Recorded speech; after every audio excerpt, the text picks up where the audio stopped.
안녕하십니까. 오늘은 한국의 마진콜 사태 그리고 AI 버블, 금융 허무주의 이런 얘기를 중심으로 방송을 진행했습니다. 한국의 이제 젊은 층들이 금융 허무주의에 빠져 있다. 그래서 코인이나 뭐 이런 데 이제 베팅을 하는 거죠. 마진콜 정체는 여러분들이 빨래질 당한 겁니다. 버블 붕괴 불지옥, 금융 허무주의, AI 버블, 미국 국채 붕괴, 이것은 전쟁으로 연결될 가능성이 상당히 높습니다. 먼저 스페이스X 이야기 잠깐 드리겠습니다. 스페이스X가 얼마 전에 상장되었죠. 그래서 일론 마스크가 뭐 세계 최고의 부자가 되었다 이렇게 떴는데 주가가 이제 크게 하락했습니다. 뭐 고점 대비 한 60% 날아간 상태입니다. 200불까지 갔다가 이렇게 됐죠. 처음에 이제 공모가 160불에 스타트했다 이렇게 되었습니다. 그런데 이 스페이스X에 대한 적정 주가 이거 아무도 모릅니다. 여전히 이 돈을 까먹는 주식입니다. 이익을 내는 종목이 아니죠. 자, 이제 스타링크 쏘고 이런 이제 우주 관련된 사업들. 이것은 원래 이제 나사가 하다가 아웃소싱을 했습니다. 자, 여기에 이제 사실은 미국의 비밀이 있습니다. 일론 마스크 진짜 정체가 뭔가 저도 모릅니다. 이 미국의 펜타곤이나 뭐 CIA 이런 데서 이제 프로젝트를 하는 팀이 있습니다. 특히 이 전산 관련된 거 뭡니까? 팔란티어입니다. 팔란티어는 원래 펜타곤, CIA 이런데 이제 그 내부 소속입니다. 여기 사업부가 뜯어져 나와서 이렇게 팔란티어 되고 뭐 대주주가 피터 딜 이렇게 하는데 진짜 그가 대주주인지 물론 이제 장부를 뒤져보면 그가 대주주입니다만 그 배우의 누군지 이것도 알 수가 없습니다. 이 미국의 이제 금융 음모론 이건 뭐 정말 깊이가 들여다보면 정말 뭐 역대급입니다. 미국의 제약 관련된 거. 지금 뭐 파이저, 존슨앤존슨 이런 게 있습니다. 뭐 미국의 큰 가문들, 이 존슨앤존슨 회사를 만든 가문 그리고 뭐 파이저 이런 게 있는데 실질적인 대주주는 락커펠러 패밀리다 뭐 이런 이야기도 있죠. 그렇기 때문에 이 미국의 어떤 금권 세력들 그리고 이 실리콘밸리의 이제 벤처 캐피탈들 이것도 배후에 이제 락커펠러나 뭐 로스차일드 이런 애들에 이렇게 다 연결이 됩니다. 스페이스X 진짜 주인이 누군지 모릅니다만 어쨌든 적정 주가를 환산할 수 없는 상황입니다. 미국의 지금 AI나 단순히 많이 올랐다 이것 때문만은 아닙니다. 현재 수익 구조 그리고 수익 규모 이런 게 전통적으로 이제 주가를 측정하는 이제 금융 기법들이 있습니다.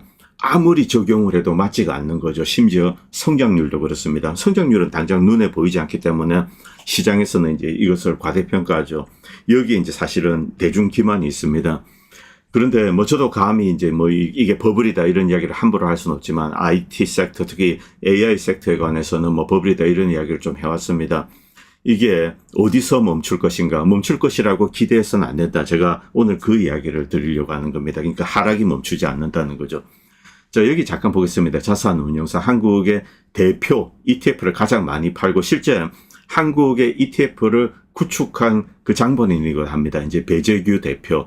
자, 레버리지를 운용 중이고 실제 상품을 팔았는데 원주 제자리와도 ETF는 아니다. 이렇게 투자를 말리고 있죠.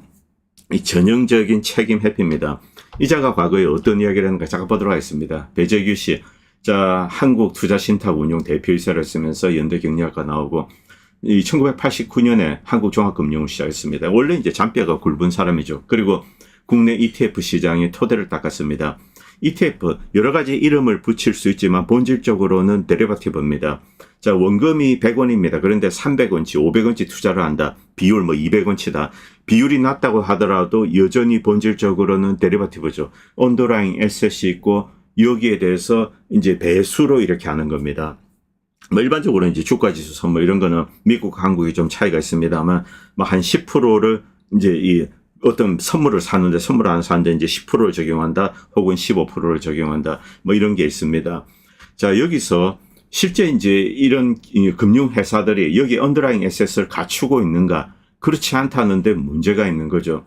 ETF 어떤 면에서는 본질적으로 이제 이 데리바티브가 좀 사기적인 속성이 있는데 그러나 이런 레버리지 투자 이것을 뭐 우리가 부정은 할 수 없습니다. 현대적인 금융공학 거의 대부분의 내용이 사실은 이 데리버티브에 근거하고 있습니다. 자, 이 파생 상품. 자, 여기서 이제 ETF 뭐 이제 한국, 미국 좀 차이가 있고 이제 상품별로도 좀 차이가 있습니다. 이것은 일반적으로 이제 미국 기준입니다. 자, 어떤 ETF가 있습니다. 자, 주식을 어느 정도 사두는가? 이제 2배수, 3배수 이렇게 합니다. 그러면 우리가 이제 ETF를 살 때 금융회사는 판매자죠. 그럼 하이닉스 주식, 하이닉스 주식에다 치면은 2배수를 산다. 그러면 우리는 이제 5천만 원만 냈는데 이 금융회사는 1억치를 들고 있어야 됩니다. 그런데 그렇지가 않다는 거죠. 자, 실제 이 금융회사는 이 정도를 준비하고 있지 않습니다. 이게 뭐 상승 레버리지, 하락 레버리지 다 다릅니다. 하락 레버리지 같은 경우는 일단 이제 매도 자세죠. 그래서 이제 주식 자체는 보유하고 있지 않습니다만 다른 이제 수화 파생 상품으로 이렇게 리스크를 이렇게 이제 미리게 합니다. 뭐 전환한다 해도 되고 조금 이제 이전한다 해도 되고 일단 금융회사는 특히 이제 투신사입니다. 투신사 같은 경우는 이 자신의 리스크를 중립화할 필요가 있습니다. 리스크를 이제 뉴트럴라이즈 하는 거죠. 자, 그래서 이 사람이 이제 레버리지로 큰 수익이 났습니다. 그럼 나중에 이제 환매를 요청하면 돈을 줘야 됩니다. 이때 다른 데서 가져와서 줄 수 있도록 이렇게 준비를 해야 되는 거죠. 이게 이론적으로 이 투자신탁 회사가 해야 되는 겁니다. 그런데 실제 금융기관들이 그렇게 하고 있지 않습니다. 그리고 이제 실물 주식도 그렇고 뭐 파생 상품은 말할 것도 없습니다. 옵션, 뭐 선물, 자 이런 게 쭉 있습니다. 여기서 이제 이 금융회사가 해야 되는 비율들 뭐 100% 이렇게 요구하지 않습니다. 뭐 미국 같은 경우 SEC에서 이 정도 해라. 그리고 다른 방식으로 이렇게 이제 리스크를 좀 뉴트럴라이즈 하는 방법들이 있습니다. 여기저기 이제 투자들. 자, 만약에 ETF 상승 쪽으로 판다 그러면 거기에 맞는 규모의 하락 쪽에 베팅하는 또 ETF가 있을 겁니다. 이 금액을 이용을 하는 거죠. 이런 식으로 이제 뉴트럴라이즈 하면서 투신사는 수익, 이제 수수료를 먹는다. 이렇게 보시면 됩니다. 자, 그런데 실제로는 대부분 그렇게 하고 있지 않습니다. 자, 이들이 이제 파는데 이 상당한 리스크, 만약에 이제 ETF가 급등을 한다 혹은 급락을 한다. 이때 이 판매 회사가 뒤집어져야 되는 포션이 상당히 높은 거죠. 사실 여기에 대부분의 금융사고의 비밀이 있습니다. 끝없이 금융사고들이 터집니다. 은행 망하고 투자시장, 증권사 망하고 이런 일이 계속 이어지는 것. 그 대부분의 원인을 추적하면은 뭐 ETF라든가 뭐 선물 스스로 이제 투자해서 망하기도 합니다. 가끔씩 이제 금융기관들이 어디 배팅을 다이렉트로 하는 거죠. 그래서 이제 망하기도 하고 그리고 뭐 이런 상품을 판매하고 충분한 담보를 확보하지 않습니다. 뭐 이렇게 되겠지. 배팅을 하는 거죠. 자, 그리고 실패하고 그리고 리스크를 뉴트럴라이즈 했는데 반대편에서 나잡아지는 겁니다. 그럼 이제 연쇄적으로 넘어지는 거죠. 이것이 바로 이제 시스테믹 리스크입니다. 사실상 뭐 이 하이닉스나 삼성전자 ETF에 문제가 생겼다, 뭐 파생 상품에 문제가 생겼다, 이런 것은 그냥 이 찻잔 속의 폭풍입니다. 사실은 이제 전체 금융시장에 아무런 의미도 없고 지금은 삼성전자 주식이 10배를 가고 이게 다시 한 4분의 1 토막이 난다. 이것도 본질적으로 뭐 세계에 큰 영향을 주지 않습니다. 그런데 ETF가 진짜 무서운 것은 바로 이제 금리 관련된 겁니다. 이 국채 관련된 것. 지금 이 세계에 시한폭탄이 두 개가 존재한다. 첫 번째는 미국에 있습니다. 미국 내 이제 미 국채 ETF 관련된 겁니다. 그리고 두 번째는 도이치방크가 가지고 있는 거죠. 주로 이제 유럽의 이제 단일 통화만 아닙니다. 유로와 관련된 것도 있습니다만 여기 이제 미국 국채 이런 게 다 들어가 있죠. 그래서 이 두 개가 터지면은 인류는 멸망한다. 좀 이제 금융 관련돼서 뭐 이런 조크가 있는데 실제로 뭐 터질지 그건 모르겠습니다. 어쨌든 ETF는 이미 이제 반대편 리스크를 충분히 흡수해서 이쪽에 갚아줄 수 있는 그런 상황이 아니라는 거죠. 만약 금리가 급등을 하게 된다. 그러면 연쇄적으로 이렇게 연결이 되어 있습니다. 시스테믹하게 연결이 되어 있는데 어떤 한 금융기관이 다른 쪽으로 리스크를 넘긴다고 하더라도 그쪽에서 나잡아지면 그러면 이제 이쪽도 함께 나잡아지죠. 그러면 이제 최종 이 투자자도 이쪽도 함께 나잡아지는 겁니다. 세 명이 모조리 망하게 되는 겁니다. 바로 이런 구조가 된 거죠. 어쨌든 이 ETF 관련돼서 우리가 이 증권사나 이런 데서 선전을 하는 거 그것을 액면 그대로 믿는다면 그 사람은 이 금융 바보입니다. 그렇게 돼서 그 최후는 사실은 빤하죠. 이 반도체를 보겠습니다. 미국 같은 경우 이제 반도체 레버리지 ETF 대표적인 거 이렇게 몇 개가 있습니다. 그 중에 가장 유명한 것은 이 디렉션, 이제 데일리 세미컨덕터죠. 자, 여기입니다. 원래 이 레버리지 투자는 아무래도 미국이 많이 하죠. 이런 뭐 금융 기법들, ETF 이런 거 전부 미국에서 나온 겁니다. 미국에서 금융 사고를 많이 하고 그리고 진짜 금융 사기꾼들은 미국에 다 있죠. 뭐 월스트리트, 시카고 뭐 이런 데 다 있는 겁니다. 이들이 전 세계를 상대로 이제 여러 가지 금융 사고를 치고 나자빠지고 또 다른 나라에 이제 책임을 져달라 이렇게 하고 뭐 읍소하고 이런 일들이 세계 역사에 쭉 반복되어 왔습니다. 뭐 이번에 이제 만든 거 이제 하이닉스 3전 이것은 순수하게 한국 내 것인데 문제는 한국의 뭐 금융기관도 별반 다르지가 않다는 거죠. 애초 이렇게 많은 상품을 이제 많은 양의 계좌에 이제 지금 130만 개가 지금 이제 이 와이프아웃 된 것으로 알고 있는데 이 마진콜 당했죠. 이런 것은 상당한 이제 의도가 있다 그렇게 보셔야 됩니다. 시장을 실제로 그렇게 흔드는 세력이 있습니다. 즉 시장에 이제 어떤 붐이 일어납니다. 특히 이 레버리지 관련돼서 만약 원주에만 투자한다면 삼성전자 주식을 100만 원씩 샀다, 뭐 하이닉스 주식을 100만 원씩 샀다 그러면은 뭐 올라도 내려도 뭐 이게 200만 원 됐다가 또 이제 150만 원이 되고, 뭐 그냥 이렇게 있을 수가 있는 거죠. 그런데 뭐 100만 이제 레버리지 투자하면은 그냥 왔다 갔다 하면서 이제 계좌가 싹 다 날아갑니다. 결국 이 투자 원금들이 어느 순간에 사라진 거죠. 위로 배팅을 했습니다. 이제 좀 잘 갑니다. 그래서 뭐 신이 났죠. 밤에 이제 술 마시고 이러다 보는데 어느 날 갑자기 하락하는데 갑자기 뭐 10%툭 떨어진다. 손절도 안 됩니다. 자, 그러다가 있으면 그 다음날 툭툭 빠지고, 그런데 까보니까 없어져 버린 겁니다. 없어져 버렸어요. 이 ETF 계좌 깡통에 마진콜 당한 겁니다.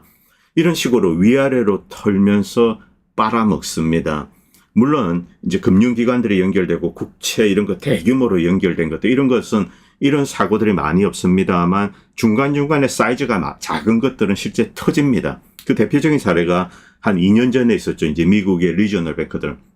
이제 미국 금리가 급등하기 시작했습니다. 이때 미국 국채, 이제 일본이나 중국이 당시 사우디도 그렇습니다. 전부 다 팔아치웠습니다. 왜냐하면 이제 금리가 쭉 오르기 때문에 자신들의 어떤 이 포트폴리오를 보호하기 위해서 팔 수밖에 없습니다. 이것을 반강제적으로 이제 바이든 정권 시절입니다만 배후의 비하인드 스토리는 아직까지는 우리가 알 수 없습니다. 아마 정부에서도 좀 압력을 넣었을 겁니다. 그래서 자기 자본 여유가 있는 뭐 조그만한 은행들, 지역 은행들, 미국은 워낙 이제 경제 규모가 크기 때문에 이 로컬이 하나의 이제 한 주가 하나의 나라라고 보시면 됩니다. 우리가 이렇게 지역 은행으로 부르지만 그 은행, 뭐 이 캘리포니아에 있는 어떤 은행은 한국의 금융기관보다 뭐 사이즈가 큰 경우가 많습니다. 이들이 미국 국채를 흡수했는데 큰 손실이 난 거죠. 그리고 심지어 레버리지까지 손을 댔습니다. 이래서 나자빠진 게 뭐 리버티 뱅크니 이런 사태입니다. 자, ETF 동행 여러분들이 이제 들어가시면 쭉 나옵니다. 그래서 뭐 한국에서는 야 ETF를 공부해야 된다. 이 양반이 이제 배재규 씨가 이런 책을 쓰고 뭐 ETF 공부하고, 자 밑에 보시기 바랍니다. 누구나 투자로 부자가 될 수 있다. ETF는 미래 불호가는 가장 지적인 투자다. 어느 정도 이제 지식이 필요한 건 사실입니다만 기본적으로 노름이자 돈치기라고 보시면 됩니다. 자, 이 투자의 원칙은 원금을 이렇게 투자를 하는 거죠. 그런데 이제 레버리지로 하게 되면은 어떤 상당한 위험이 있는데 그 위험을 이렇게 이제 이 분산을 하지 않고 이 금융기관들이 그대로 안고 있다가 시장을 조작하면서 쓸어버립니다. 그리고 여러분들이 이제 마진콜 당한 계좌 대부분의 이익은 그대로 이 증권사, 투신사 이런 데 이제 들어갔다고 볼 수 있습니다. 왜냐하면은 리스크를 완전히 이제 뉴트럴하이즈 하기 위해서는 비용이 듭니다. 자, 그래서 뭐 이쪽에서 사고가 터졌습니다. 이제 ETF 깡통이 났으면 마진콜 당하면 이쪽에서 돈을 가져와서 갚고, 기본적으로 이제 투신사는 수수료만 먹죠. 그렇지 않습니다. 뒤에서 이익을 빼먹는 고객 원금을 털어가는 겁니다. 저기 뭐 하우스로 보시면 됩니다.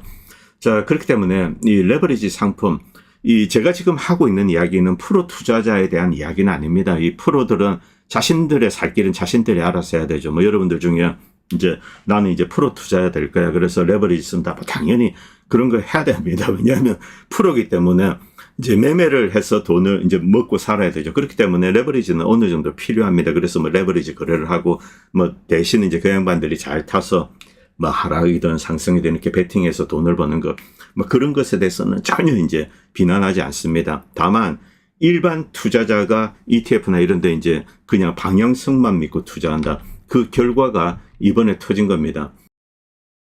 이것은 이제 과거로 돌아가겠습니다. 2007년, 2008년. 물론 이 증시는 아닙니다만 바로 이제 부동산이죠. 이때 미국이 전 세계를 상대로 사실은 사기를 쳤습니다. 자, 미국의 이 부동산에 엄청난 버블이 있었습니다. 그런데 이때 이제 어떻게 했냐면은 이제 만약에 이제 계속 이제 대출을 해주기 위해서 이제 부동산 경기를 유지하기 위해서는 뭐 90%, 95% 이렇게 주택 담보 대출을 해주는 거죠. 그런데 실제 다운페이는 뭐 5% 이 정도밖에 안 됩니다. 안 내는 경우도 있고. 자, 그런데 여기 이제 부동산 이 대출 채권이 쌓여 있습니다. 이것의 리스크를 없애버리겠다. 금융기관 입장에서. 그래서 이 리스크를 중화시키기 위해서, 뉴트럴라이즈 하기 위해서 여러 가지 상품을 만듭니다. 대표적으로 여러분들 다 기억나실 겁니다. MBS, 주택담보증권, 그리고 CDO, 자, 그리고 이제 CDS, 뭐 크레딧 디폴트 수업, 한국인들이 여기 많이 당했죠. 자, 이것을 미국 내 그리고 이제 전 세계에 팝니다. 여기에 한국 금융기관들이 많이 걸렸습니다. 여러분들 기억감 떠올리시기 바랍니다. 2008년도 때 제가 이제 은행에 어디 투자를 했습니다. 어디 투자를 했는데 뭐 1억이다 하고 할머니가 이렇게 맡겼습니다. 그런데 가니까 이제 깡통 났습니다 하면서 이렇게 연락이 온 거래요. 그렇게 하니까 아무것도 없어요. 어떻게 된 건가? 미국 부동산에 투자했는데 처음에 판매할 때는 리스크가 없다. 금융공학적인 기법을 사용해서 아주 이제 첨단 금융 기법이 여기 녹아 있는데 이 리스크는 거의 없습니다. 이렇게 하고 대신 이자는 당시 이제 시장 이자보다 몇 프로 더 받는다. 어유 그렇게 많이 줘요 하면서 이제 1억을 이렇게 딱 넣습니다. 그게 깡통이 난 거죠. 바로 미국에서 사고가 터졌는데 이게 전 세계로 일파만파 퍼진 겁니다. 동시에 런던 그리고 프랑스, 뭐 독일, 도이치방크 이런 데 직격탄을 날렸습니다. 이 미국에 이제 이 MBS 이런 데 투자를 한 거죠. 야, 이 이자를 시장 이자보다 이제 몇 프로 더 줍니다. 그래서 사고 또 이제 미국이 첨단 금융 기법을 했다 그러니까 그리고 이제 미국이 사이즈가 있죠. 그래서 미국을 믿고 있는데 여기에 이제 미국 금융기관들이 사고를 치고 나잡아졌습니다. 그 다음에 이쪽에 해줘야 될 것을 하지 않았죠. 자, 런던이나 이런 데서 이제 프랑스로 치겠습니다. 프랑스에서 이 mortgage backed security를 일단 삽니다. 그 다음에 이것의 리스크를 중화하는 상품을 따로 별도로 구매하죠. 바로 이제 뭐 CDS 이런 것을 삽니다. 그런데 CDS, 이 디폴트 스왑이 먹히지가 않는 겁니다. 이 mortgage backed security는 주택 가격 하락하고 금융기관도 낮아빠지면서 추락을 합니다. 급락을 하는데 CDS가 여기에 이 하락을 막아주지 못하는 거죠. 그럼 CDS를 판 놈이 누구냐? 뭐 리만 브라더스 이런 데 찾아갑니다. AIG 이런 것도 있죠. 그런데 이놈들이 낮아빠졌습니다. 자, 미국은 금융기관의 부도를 일단 기본적으로 책임을 져주지 않습니다. 그래서 펑펑 낮아빠진 거죠. 바로 이때 터진 겁니다. 그래서 뭐 중국이 이제 7천억 불치 정도 이 미국에 이제 국채를 사주고 그다음에 미국이 또 해서 이렇게 어떻게 넘겼습니다. 아마 이것은 이제 금융 위기로 쳤을 때는 비교적 빨리 이렇게 극복을 한 겁니다. 그런데 여기에도 상당한 음모론이 있습니다. 결국 궁극적인 피해자가 누가 되었을까? 미국의 월스트리트 그리고 미국 정부는 엄청난 돈을 벌어들였습니다. 특히 미국 정부는 이 사태로 이거 여러분들 잘 모르실 겁니다. 미국 정부는 헐값에 이 전 세계에 뭐 팔려나간 이런 MBS들 그 완전히 뭐 헐값에 뭐 3분의 1 이런 가격에 사들였습니다. 그리고 나중에 이제 주택 가격이 올랐습니다. 그리고 비싸게 다 팔아먹었습니다. 자, 중간중간에 이제 금융기관들 몇 개 폐쇄된 게 있는데, 자, 이거 뭐 일반 소주주들은 뭐 깡통 차고 이렇게 낮아빠지고, 그리고 한국에 깡통 나서 뭐 농부들 울고 뭐 1억 넣어놨는데 다 날라갔습니다. 울고불고 하고, 뭐 프랑스 뒤집어 쓰고, 도이치방크 뒤집어 쓰고, 미국 정부는 엄청난 수익을 거두어들였죠. 자, 물론 미국에도 출혈이 있었습니다. 그리고 동시에 중요한 거, 미국의 아주 이제 가난한 사람들, 서민들입니다. 갑자기 집을 쉽게 살 수 있다. 만 45만 불짜리 주택 5만 불만 다운페이 하면 된다. 그래서 이제 캘리포니아 같은 데 가서 그냥 히스패닉들이 삽니다. 5만 불 다운페이 하고, 그리고 한 1년 동안 계속 이제 한 달에 몇천 불씩 뭐 2,700불, 3,000불 이렇게 집어넣습니다. 그런데 이 사태가 터지고, 자, 직장을 잃어버립니다. 그리고 제대로 갚지 못하죠. 다이렉트로 뭐 몇 개월 만에 차압이 들어옵니다. 쫓겨나고 그 집은 그대로 빼앗겨버리는 겁니다. 미국 정부 주도의 이제 구조조정센터에. 자, 어떻게, 결국 정리를 하면 어떤가? 미국 정부는 엄청난 돈을 벌어들이고, 미국에 별로 돈은 없지만 다운페이하고 꾸준히 갚아왔던 서민들, 무려 700만 가구의 주택이 차압당했습니다. 이 중에 악질적인 사람도 있지만 대부분은 일단 미국의 서민층들 한 5만 불, 예를 들면 중간에 계속 갚았다 한 10만 불 넣었다. 그게 그냥 빼앗겨 버린 겁니다. 날아가 버린 거죠. 이런 식으로 갈취를 하면서 극복을 한 겁니다. 정말 좀 끔찍스러운 이야기인데 어쨌든 이런 게 진실이죠. 자, 이것도 결국 어떤 면에서는 부동산 벌불도 미국 정부가 의도적으로 터뜨렸다. 리만 브라더스 이 사태를 만약에 이제 큰 공황을 막고자 했다면은 이제 리만 브라더스 어떻게 해서 미국 정부가 들어가고 해서 막았을 수 있다. 뭐 이런 주장도 있습니다. 물론 뭐 이것은 가정행위입니다. 우리가 그 후과는 알 수 없죠. 그런데 이제 지나고 보니까 그렇게 했었으면은 극복할 수 있고 많은 서민들의 주택 700만 가구입니다. 보호할 수 있었다. 이렇게 이제 생각을 할 수가 있는 거죠. 이 미국 금융 시스템, 미국 더 이상 어떻게 설명을 해야 될지 모르겠습니다. 그리고 이것 때문에 한국도 엄청난 피해를 입었죠. 한국의 이 미국 상품 투자들, 이거 뭐 한국의 뭐 우리은행 이런 국민은행 이런 데 와서 팔고 그냥 나 몰라라 뭐 이렇게 된 겁니다. 자, 이게 이런 건데, 그리고 ETF 관련된 거 또 한 가지 이제 대표적인 사례. 여러분들 기억나실 겁니다. 홍콩에 이제 이 홍콩의 주가 지수 연동 이 ETF인가요? 뭐 그런 거 맞는 거 있습니다. 뭐 정확하게 ETF인지 뭐 파생상품 뭐라고 이름 불렀는지 모르겠는데 제가 이제 2016년도로 기억나는데 이때 상하이 증시가 급등하기 시작했습니다. 중국에 대해서 좀 추가적인 설명이 필요한데 이 뭐 후강통, 성강통 하면서 이 시기까지는 상하이 방이 주도를 했습니다. 경제 정책에 있어서 아직 시진핑이 힘을 발휘를 하지 못할 때입니다. 자, 이들은 이제 중국이 이제 이 세계를 매수할 수 있다 이런 착각에 빠진 거죠. 과거 이제 일본 버블 때도 그랬습니다. 이게 조금 이제 제가 다음에 한번 이 내용들을 모아서 말씀드리겠습니다. 왜냐하면 이 세계에 수요가 급감을 하게 되면은 건강한 나라가 하나 있습니다. 그 나라가 세계 수요를 책임지는 경우가 있습니다. 이때 벌어지는 현상이 이 환율이 이렇게 아주 이제 세지는 겁니다. 이제 만약에 이제 과거 같으면은 에나 이제 프라자 협정도 그런 건데 일본을 붕괴시키기 위한 거라기보다는 일본이 세계의 이제 구매처가 되어달라. 그동안 수출을 많이 했습니다. 이제 일본이 세계의 부실 자산들의 이런 것을 사들이고 투자를 해야 된다. 자, 그래서 엔화가 급등하기 시작했죠. 이 역할을 사실 이때 위안화가 했습니다. 그러다가 시진핑이 등장하고 시진핑은 이런 전통적인 이제 서구 자본주의의 흐름들 중간에 이제 유로화가 그 책임을 더하는 경우가 있습니다. 이것은 2000년대 초반입니다. 그래서 이제 유로도 좀 문제가 생겼죠. 그리고 그 전에 이제 일본 엔화 그리고 달러가 이런 역할을 했던 경우가 있습니다. 1950, 60년대 그리고 이제 최근에 그렇습니다. 2020년대. 그런데 이때 이제 2016년입니다. 아직까지 이제 미국 US 달러가 길 때 이 중국의 투자의 세계가 이제 이렇게 환영을 했습니다. 그래서 이 중국은 과거 일본처럼 일본의 함정에 빠져들기 시작했습니다. 주가지수 급등하고 위안화 급등하고 그런데 시진핑이 이것을 틀어막았습니다. 뭐 성강통이니 후강통이니 두들겨 잡고 그 다음에 이렇게 내려온 거죠. 그러면서 동시에 시진핑이 이제 주택버블 이 시기까지 계속 주택버블이 커졌습니다. 그리고 증시 관련된 거 여기에 대한 투기범 중국 사람들 특히 투기 좋아하잖아요. 노름도 좋아하고 도박도 좋아하고 이것을 두들겨 잡은 거죠. 이 결정, 이 시진핑의 결정, 일본의 전철을 따르지 않는 것 이것이 중국의 역사를 근본적으로 바꾼 것이 아닌가. 나중에 좀 시간이 지나면 아직 조금 몇 년 더 있으면은 만약에 중국이 어떤 이 경제 관련돼서 아주 높은 위치에 오르게 된다면은 이때 시진핑의 선택이 이 중국을 살렸다 이렇게 볼 수도 있습니다. 어쨌든 다시 이제 시장으로 돌아가겠습니다. 이런 내용 다음에 한번 몰아서 말씀드리겠습니다.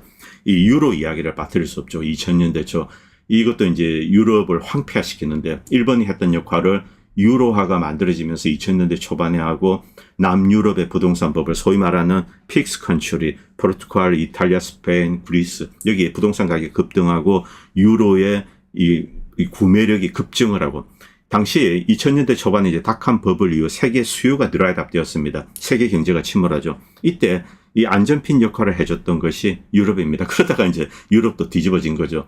자, 중국은 선제적으로 스스로 이제 이렇게 눌러버렸습니다. 자, 이때 어쨌든 주식이 하락했는데 한국에서 이제 뭐 항생 관련돼서 이렇게 ETF 만들었는데 다음 사람들 여기 투자했다가 모조리 깡통 났죠. 뭐 그리고 반등하는데 또 집어넣고 또 깡통 나고 이렇게 해서 완전히 와이프아웃 된 것으로 저는 그렇게 알고 있습니다. 이번에 이 반도체 이것도 결국 와이프아웃 되었다 이렇게 보시면 됩니다. 자, 지금 위에 상방에 베팅한 사람들 세배수 쭉 잘 가다가 확 내려서 그리고 중간에 이제 물타기 하신 분들이 있을 겁니다. 계좌 130만 개 날라갔죠. 그런데 뭐 제가 이제 그분들에게 이런 이야기 드리고 싶습니다. 이 마진콜 당하고 이거 공부했다 수업료 냈다 이런 뜻이 아니고 이 어떤 면에서는 다행일 수도 있습니다. 이 버블 붕괴 불지옥 이것은 여러분들 한번 뒤져보시면은 정말 이 지금은 시작 단계도 아닙니다. 불지옥은 진짜 나중에 옵니다. 제가 뒤에서 다시 말씀드리겠습니다. 그 전에 이 AI 버블 붕괴, 이 AI 버블이 붕괴되고 있다. 미국 주도의 어떤 이제 엄청난 고가의 데이터 센터 투자, 그리고 고가 반도체, 이런 방정식을 근본부터 뒤집어 버린 거죠. 키미 케이스리. 물론 이런 조짐은 계속 있었습니다. 미국도 이런 흐름을 어느 정도 알고 있어야 되는데, 이 어떤 기관차가 폭주를 할 때는 이것을 막을 수가 없는 것 같습니다. 아무리 이성적인 목소리를 내어도. 왜냐하면, 그리고 이제 트럼프 행정부도 여기에 매달린 거죠. 이것이 트럼프 행정부의 성과처럼 보이는 겁니다. 마치 이재명 정권이 자 이제 주가가 오르는 거, 이것이 뭐 이재명의 대통령이 위대합니다, 이렇게 하는 것과 똑같은 트랩에 빠진 거죠. 멈출 수가 없는 겁니다. 좀 하락하면은, 그러다가 하락을 시작하면은 트럼프 대통령 욕을 하고 또 이재명 대통령 욕을 하고 이렇게 되는 거죠.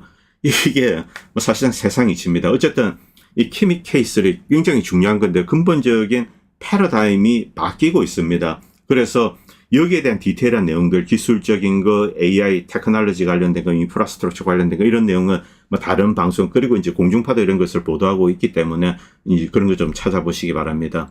자, 그리고 이제 상해 인공지능, 자, 이제 전 세계에 이렇게 들어갔습니다. 미국 주도, 미국이 4천 몇백, 5천 개를 지을 때 세계의 어떤 IT 중심, 스카이넷이 되겠다, 이런 생각을 했던 것 같습니다. 여기에 중국이 어뢰를 쏜 겁니다. 토피도를 쐈습니다. 자, 이것이 동시에 미국의 이제 고가 반도체 부문, 그리고 AI 섹터, 여기에 어떤 주가 하락에 충격을 준 거죠. 이것을 쉽게 뒤집지는 못할 겁니다. 왜냐하면은 미국의 이 AI 주가, 이것을 서포트 할 수가 없기 때문에 그렇습니다. 반도체 역시 마찬가지죠. 자, 그런데 미국의 이 AI, 이 국제 올림피아드입니다. 여기 대표팀 얼굴을 한번 보시기 바랍니다. 그냥 한번 보시기 바랍니다.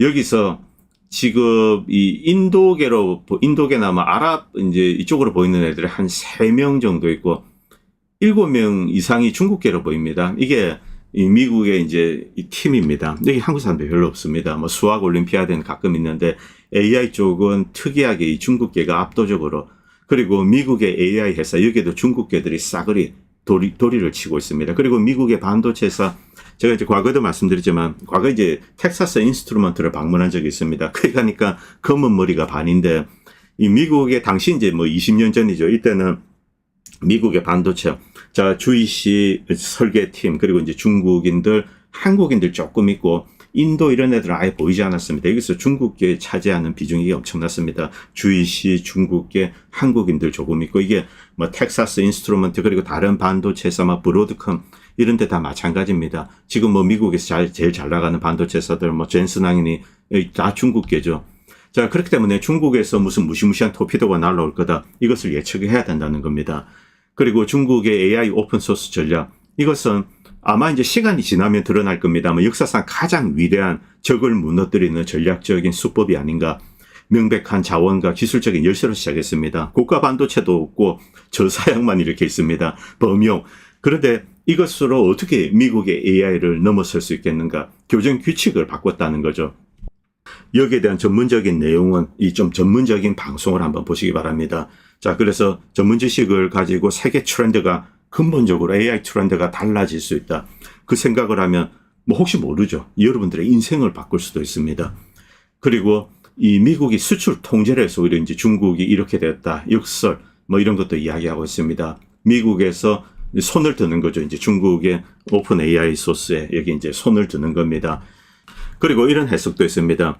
이 중국의 AI 전략, 이것이야말로 이제 모델에서 애플리케이션으로 이동시킨다. 그런데 이런 흐름은 과거에도 우리가 보면 알 수 있습니다. 뭐 모델은 아니지만 하드웨어에서 소프트웨어로 넘어오고, 이제 빌 게이츠 등장해서 이제 OS죠. OS. 그 다음에 OS에서 애플리케이션으로 넘어오고, 이런 과정들, 이러면서 세계가 점점 더 이제 분산화, 다극화된다. 그런 어떤 전형적인 패턴을 중국이 이용했다, 이렇게 볼 수도 있습니다. 미국 측은 독점적인 지위에서 세계를 지배하고 심지어 국가 주권까지 상납하기를 요구를 했습니다. 이게 한꺼번에 무너져 버린 게 아닌가, 이런 이야기 뭐 좀 무시무시하죠. 자, 그리고 지금 미국의 AI 법을 이 재정적인 관련돼서 이제 기업이면 재무죠. 자, 어떤 심각한 문제가 있는데 미국 사회, 미국 정부입니다. 이 근본적으로 흔들어 놓을 가능성이 높다는 거죠. 이 보고서는 여러분들 이제 언론에서 안 보셨을 텐데 제가 조금 정리했습니다. 브루킹스 연구소 그리고 뭐 월스트리트 각종 이제 금융기관들이 이미 AI 과잉 투자에 대해서 경고를 했습니다. 작년부터죠. 자, 여기 경제 착시, 거품 붕괴 위협이 있다. 그리고 이것이 다이렉트로 미국 정부의 재정을 흔들 수 있다. 여기 이제 심각한 문제가 있는 겁니다. 자, 첫 번째는 세법상 이제 감가상각과 세액공제 관련된 겁니다. 캐펙스, 캐피탈 익스펜디처, 이것은 기본적으로 비용입니다. 이 자본 투자라고 하죠. 그래서 기업에서 이제 뭐 큰 설비를 짓고 공장을 새로 짓고 이럴 때 캐펙스. 자, 이것은 이제 세계에서 공제가 됩니다. 디덕터블입니다. 그런데 여기서 이제 원래는 이익이 많이 나면은 국가에 세금을 내야 됩니다. 그런데 대량 투자로 이제 수익금을 쓰는 거죠. 이게 지금 제가 이제 이 아랫돌 빼서 윗돌 갠다 이 이야기를 계속 드리는 이유가 이런 식으로 펌프질을 하는 겁니다. 이게 전형적으로 이제 버블이 만들어질 때 과정입니다. 그리고 이 기업의 과세 대상, 이제 코퍼레이트 이익이 있습니다. 기업 이익이 있는데 기본적으로 세금을 내야 됩니다. 법인세를 내야 되죠. 그런데 캐펙스로 이제 씁니다. 뭐 엄청나게 씁니다. 그리고 심지어 기존 사업에서 벌어들이는 돈까지 퍼붓고 있죠. 그래서 지금 난리가 난 기업이 어딥니까? 바로 메타, 주커버그, 메타, 그리고 이 오라클 어제 말씀드린 겁니다. 이런 데서 기존 사업 부문에서 돈을 빼서 집어넣고 있다. 그런데 마이크로소프트는 영리하게 거기까지는 가지 않았습니다. 지금 메타와 오라클이 문제가 되고 있는 게 좀 이 부분이 있는데, 물론 나중에 돈을 벌어들이면 다행입니다만 유사한 어떤 데이터 센터가 계속 복수를 짓고 있는 겁니다. 이것이 과연 필요한가? 한번 근원적인 의문을 던져봐야 되죠. 그리고 이것 덕택에 한국의 뭐 하이닉스 지금 난리 났습니다. 반도체 주식도 오르고 고가 첨단 반도체. 정말 여러분들 이제 PC 쓰실 때 물론 뭐 나중에 빵빵한 거 갖추고 집에서도 바로 이제 여기 이 클라이언트로 돌리고 뭐 이러면 좋죠. 그런데 그 정도까지 아니고 그냥 연결해서 뭐 이렇게 요금 내고 하고 그러면 뭐 AI 쓰면 뭐 그래도 되죠. 그런데 이렇게 비싼 고가의 투자를 할 필요가 있는가? 그게 아니라는 겁니다. 여기에 사실은 여러 가지 이제 이 경제 내 각종 단순히 반도체나 AI 국한된 문제가 아닙니다. 여기에 이 잉여 자본들 혹은 이제 이 기업이 돈을 벌어들이면은 뭐 삼성전자가 뭐 100조를 벌었다 그러면은 이게 또 사회에 풀려나가고 이렇게 되면 이제 낙수 효과가 있죠. 이게 그냥 그대로 다시 재투자가 되는 겁니다. 그래서 이제 실제 사회는 나오지 않고 반도체 기업 뭐 주가 AI 이런 것만 계속 벌리게 되는 거죠. 그리고 이 AI 생산성 문제 그리고 이제 수익을 날 것인가 이게 기대하기가 힘들다는 겁니다. 뭐 GDP 성장 그리고 세수 증대를 기대를 하지만 실질적인 효과가 미미하다. 이거 뭐 이미 다 입증이 되었습니다. 물론 우리는 계속 미래만 보고 이렇게 될 거야. 로봇가 날아다니고 이제 우리는 집에서 이제 팝콘 튀기면서 전쟁 미국과 러시아 사이에 로봇끼리 전쟁하고 이런 거 보면서 우와 하고 뭐 막연히 이런 걸 상상을 하는데 이 우리가 이제 공상과학 영화에 한두 번 쏘았습니까? 그것은 뭐 100년 심지어 200년 후가 될 수도 있습니다. 그리고 자본재 해외 유출 이것은 미국 기준입니다만 AI 인프라를 갖추는데 뭐가 필요합니까? 미국 지금 제조업 공동화되어 있습니다. 결국 대만이나 삼성 한국에서 사오게 중국에서 사오고 일본에서 부품 사오고 또 장비 사오고 이러고 있죠. 자, 그래서 외국에 이렇게 자본재가 유출이 된다는 겁니다. 그리고 주가 버블. 자, 이 부의 효과. 이게 이제 사실은 지금까지 미국 경제를 좀 지탱한 부분이 큰데 만약에 기술주 거품이 꺼지게 되면은 소비가 줄게 되겠죠. 그리고 해고는 지금 계속 이어지고 있습니다. 자, 그리고 이 기업들이 이제 수익을 내지 못한다. 그러면은 당연히 정부의 세수가 줄어들게 됩니다. 그런데 미국의 공적 부채는 지금 40트릴리언에 육박하고 있습니다. 자, 미국의 이자 부담 엄청나죠. 이렇게 되면은 미국 정부가 더욱더 이제 나빠질 수 있다는 거죠. 그리고 실업자가 늘어나면은 이 사람들을 보조를 해줘야 됩니다. 재정 적자가 더욱더 악화가 되고 미국 이 공적 부채는 더욱더 이제 커지게 되는 거죠. 국채 발행으로 인해서. 그럼 당연히 금리는 치솟게 됩니다. 이 치명적인 함정에 빠지는 거죠. 이런 모든 것들이 연결이 되어 있습니다. 이제 금리 이야기가 나오는데 금리 문제, 자, 이제 금융 비용만 해도 엄청납니다. 미국 정부가 내는 거. 지금 미국 세수의 뭐 엄청난 부분 한 40% 정도를 이자만 내는 데 들어가고 있습니다. 원금은 이거 택도 없습니다. 여기 뭐 전쟁까지 하고 있고 이런 상황이죠. 자, 국방, 복지 예산, 이런 것을 위협하게 됩니다. 그리고 이 근본적으로 이제 근로소득세가 있는데 AI가 도입되면서 뭐 자동화가 되고 그래서 직원들이 해고가 되고 그 다음에 해고되면은 세금을 내지 못합니다. 오히려 이제 정부 보조에 의존하게 되죠. 자, 여기서 인컴택스 문제가 발생하는 겁니다. 오히려 이게 이 비중이 상당히 높습니다. 미국은 상당히 이제 기업 친화적인, 기업 친화적이라는 표현은 좀 아주 축소한 겁니다. 사실은 기업이 미국을 지배하고 국가를 지배하고 있는 그런 나라죠. 이 완전 귀족사입니다. 자, 이 기업들이 세금을 그렇지 않아도 많이 안 내는데, 그래서 이제 노동자들에 의존하고 있는데 이 세수까지 끊어지게 된다는 겁니다. 자, 여기서 이 최태원은 SK 하이닉스 주식, 이 최태원 회장, 물론 하이닉스 베팅으로 이제 성공을 했습니다만, 그가 했던 대부분의 사업들, 이거 다 망했습니다. 과거에 유가 선물에 손을 댔다 그렇게 이야기했는데, 제 개인적인 생각에는 주가 지수 선물에 손을 댄 거, 2002년도, 3년도 이때 그룹 돈을 빼가지고 횡령을 해서 날려먹었는데, 그때 이제 당시 송길성 부회장이 대신 이제 감옥에 갔죠. 그 다음에 이제 2010몇 년도에 또 이제 주가 지수를 해서 쫄딱 망했죠. 2015, 6년도 그때로 알고 있습니다. 최태원 회장. 전형적인 재벌 3세병이 있는데, 이 재벌 3세들의 특징은 모든 것이 이제 장밋빛 청사진입니다. 그래서 자, 지금까지 잘 해왔기 때문에 앞으로도 잘 될 거다. 이건 최태원 회장을 낮게 평가하는 거 아닙니다. 하이닉스로 성공하셨죠. 그런데 이런 식으로 이제 주식에 대해서 이야기를 함부로 해서는 안 되죠. SK 하이닉스 주식 상당히 비쌉니다. 저도 이게 고점이다 저점이다 이런 이야기 여러분들에게 드리는 건 아닙니다. 제 개인적인 생각에는 상당히 이제 하락이 좀 지속될 것 같습니다. 향후 한 2, 3년 동안. 자, 여기서 이 나스닥 지금 이제 버블이다. 이게 단순히 많이 올랐다 이것 때문만은 아닙니다. 여기서 여러 가지 이 레버리지 비중, 그 다음에 P 레이시오 이런 전통적인 이제 이 주가를 해석하는 기법들이 있습니다. 이것에 적용이 되지 않는 거죠. 성장률 다 마찬가지입니다. 그런데 오늘 이제 제가 조금 실용적인 측면에서 말씀드리고 싶은 것은 제 개인적인 생각에는 단순히 조종 이런 게 아니고 버블 붕괴다라고 생각을 하고 있습니다. 버블 붕괴. 2000년대 이제 나스닥 버블, 그 다음에 이 바이오텍 버블, 그리고 중국의 부동산, 그리고 이제 상해 지수 버블, 그리고 리만 브라더스 사태 이런 거 다 마찬가지입니다. 이 리만 브라더스 사태는 사실은 좀 버블이라기보다는 금융사고죠. 자, 이번에 버블 붕괴인데 이 제대로 이제 불지옥.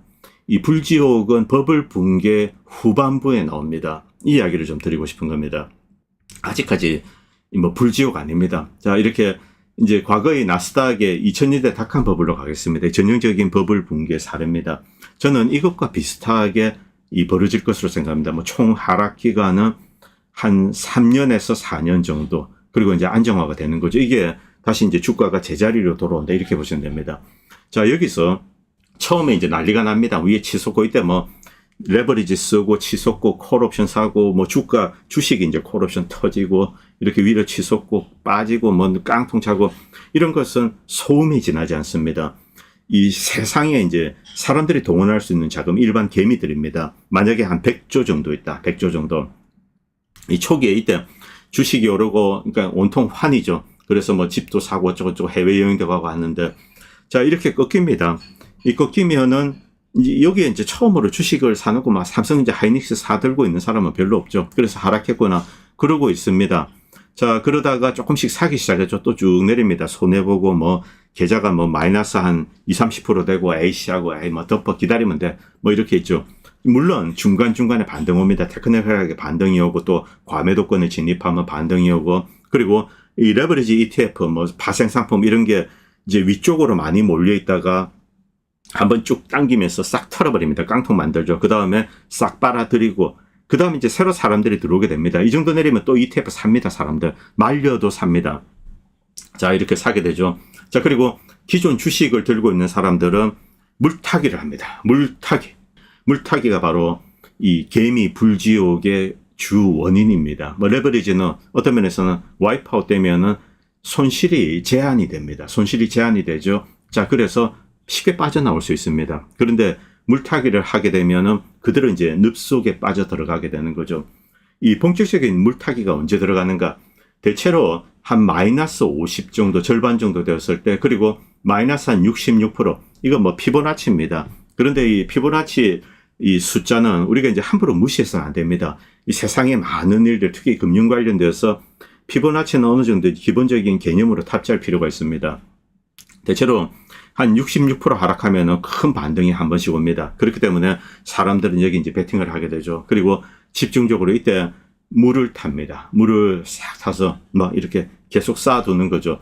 그러다가 슬금슬금 빠지기 시작합니다. 이것이 진짜 불지옥입니다. 왜냐하면은 이 대부분의 사람들이 물을 탈 때 아파트 담보, 자, 지금 아파트가 예를 들면 한 10억이다. 그러면은 한 2억만 대출해 주세요. 기존에 주식에 한 2억이 들어가 있습니다. 그런데 그동안 이 2억짜리 주식이 뭐 이제 8억이 되었는데 지금 다시 뭐 3억 정도로 이렇게 내려왔다. 이 과거의 그 일을 복구하기 위해서는 다시 이제 추가로 사이즈를 키웁니다. 자, 그러면은 시장이 주도 세력들을 가만히 두지 않습니다. 슬금슬금 빠지죠. 자, 그러면서 늪에 들어가면서, 그리고 이것이 한 3년 정도 진행이 됩니다. 자, 그러면서 이제 사장들은 탈진하게 되고, 그리고 물론 바닥에서 바로 팔지 않습니다. 바닥에서 한 20, 30% 반등하면 그때 이제 포기하고 파는 거죠. 그러면 이제 또 주식은 서서히 제자리를 찾고 나중에는 또 이제 궁극적으로 오르게 됩니다. 막 이런 사이클 사실은 피할 수가 없습니다. 이게 인간의 이제 본성과도 관련되어 있는 건데, 어제 이제 이 테크리드 이야기 잠깐 했다가 이 친구가 또 어제 이런 방송을 만들었더군요. 이 한국의 금융 허무주의, 한국 젊은이들이 집값은 너무 올라서 월급으로 살 수 없고 그렇기 때문에 일종의 이제 허무주의에 빠졌다. 결혼도 할 수 없다. 시장에 나가면은 스펙만 요구한다. 내가 취미가 뭐고 인간성이 뭐고 나의 꿈이 뭐고 이딴 것은 상관이 없다. 부모가 돈이 얼마인가, 월급이 얼마인가, 이것으로 나의 결혼의 운명은 결정이 된다. 그런데 대부분의 젊은이들은 결혼을 할 수 있는 입장이 아니다. 그렇기 때문에 일종의 이제 금융 허무주의에 빠지는 거죠. 내 인생 모두가 계좌에 달려있다. 이렇게 생각을 하고, 어차피 인생 한방 아니냐. 뭐 인생 한방인데 함 지르고 말자. 그래서 이제 마진콜에 무수한 사람들이 몰려들었다. 특히 20, 30대 젊은이들이 엄청나게 많이 몰렸다. 이 문재인 정권 때 이제 알트코인 사태, 그것과 똑같습니다. 자, 그래서 이 마진콜 계좌, 미국도 물론 마진콜을, 이런 거 당연히 있습니다. 미국도 이제 레버리지 투자자들이 있는데, 이것은 프로들이 하는 겁니다. 앞에서도 말씀드렸지만, 이 프로 투자자들은 이런 게임을 해야 됩니다. 뭐 원금을 그대로 다 쓰고 이러지는 않죠. 조금 가지고, 어떤 면에서 또 이게 이 현명한 방법입니다. 이 옵션을 매수한다든가 이런 것은 사실은 굉장히 스마트한 플레이입니다. 왜냐하면 리스크 자체가 제한되어 있기 때문에 그렇죠. ETF도 그런 속성을 가지고 있습니다.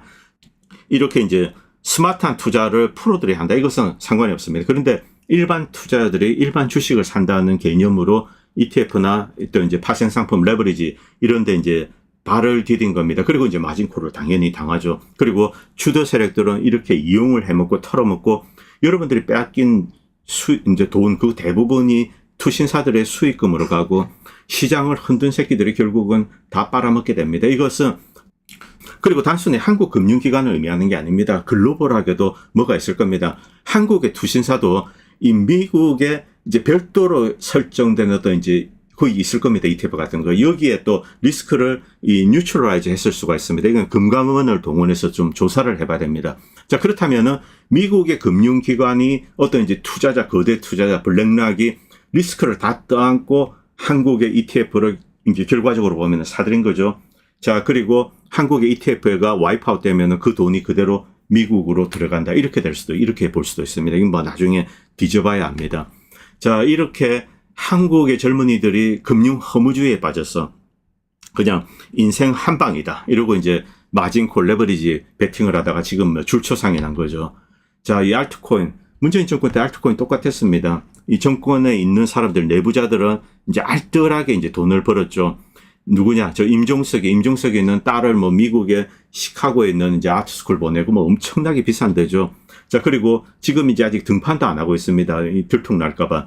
자, 그 다음에 누구냐? 이준석이도 이제 돈 벌었다고 돌아다니면서 다니고 뭐 알트코인으로.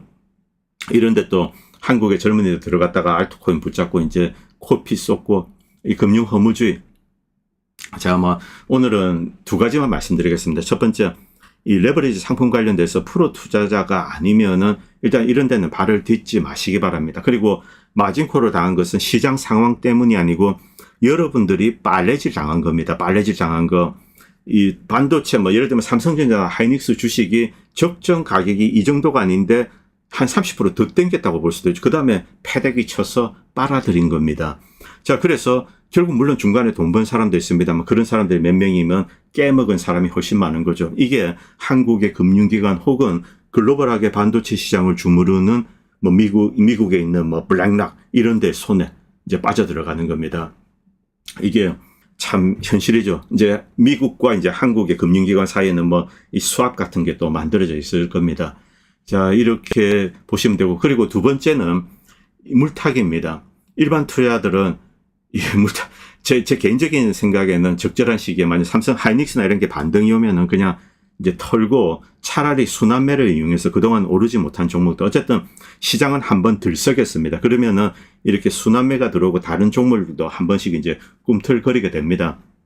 이런 데서 뭐 좀 드시고, 이 AI 그리고 반도체 관련돼서 버블은 저는 이 버블이 붕괴되고 있다. 그리고 이제 버블이다 이렇게 생각을 하고 있습니다.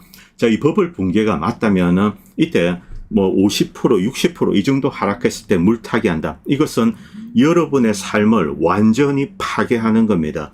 그렇기 때문에 뭐 끝까지 가고 싶으신 분들은 그냥 들고 가시고 뭐 물려주셔도 되고 한데 물은 타지 마시기 바랍니다. 대부분 이 미국도 그렇습니다. 거의 75%의 투자, 말씀드리겠습니다. 75%의 투자자가 바로 이 버블 이 후반에 당합니다. 한 절반이나 60% 정도 빠졌을 때 이 시기에 들어와서 물타기 하면서 투자자 75%가 여기서 망하게 됩니다. 이것만 좀 기억해 주시기 바랍니다. 방송이 길어져서 뭐 이란이나 이런 이야기 좀 드려야 되는데 이건 내일 만들어서 올리도록 하겠습니다. 오늘은 여기까지 하겠습니다. 감사합니다. 본 채널은 시청자님들의 후원으로 유지됩니다. 여러분의 도움은 작은 미디어에 큰 도움이 됩니다. 감사합니다.